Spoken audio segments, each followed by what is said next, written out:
Well, I'm in Windsor, Ontario for the unveiling of this car, the Nissan Qashqai, the day before the Detroit Auto Show. And this is unveiled in Canada because it's going to be a big deal for Nissan.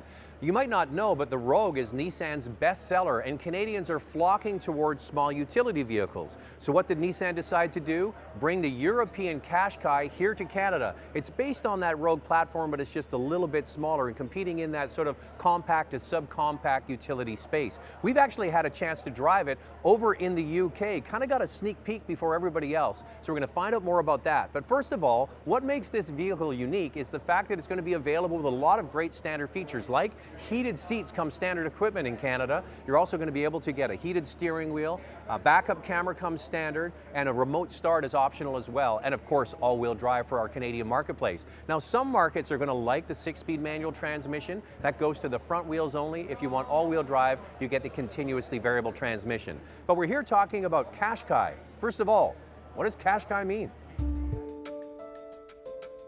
Well, Qashqai is actually a very difficult name, but the history of it, it's a Bedouin tribe.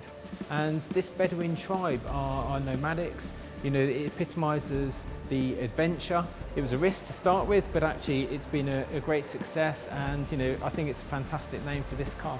This is the first generation into Canada. However, in European market, it's actually the second generation. So the first generation was launched in 2007. We've then launched the second generation in 2014.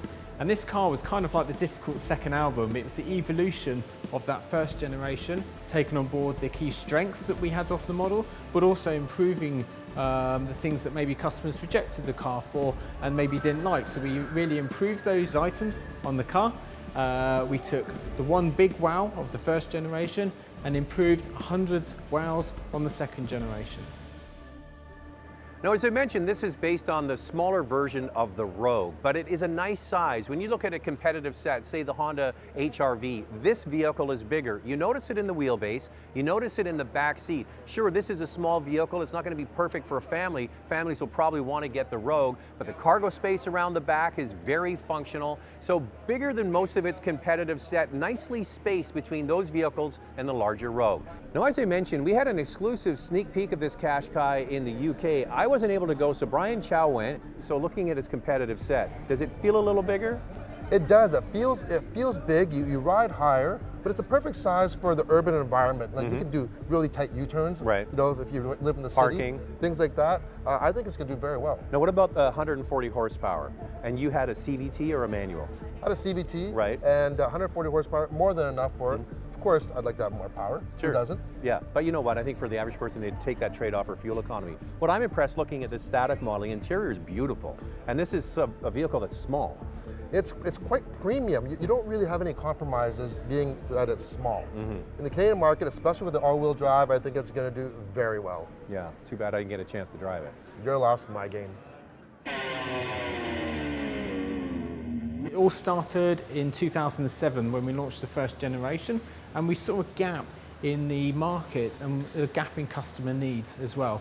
Because there was one set of customers who liked the C-segment hatchback, where they had the efficient engines, they had the cheap running costs of a C-segment hatchback like a VW Golf or something like that. But then they were missing the safety, the off-road adventure of an SUV, which had not only a high equipment level, more safety, but also a higher price. So what we did was knock down those barriers between those two segments, bringing them together to create the C crossover segment, when Qashqai was really the father of that segment in Europe. We now sell over 250,000 Qashqais a year within Europe, and we've now expanded into Russia. So we have a factory in Russia that builds cars specifically for that market. We also sell cars within China, and now we're pleased to say we're going to be expanding into North America with this product as well.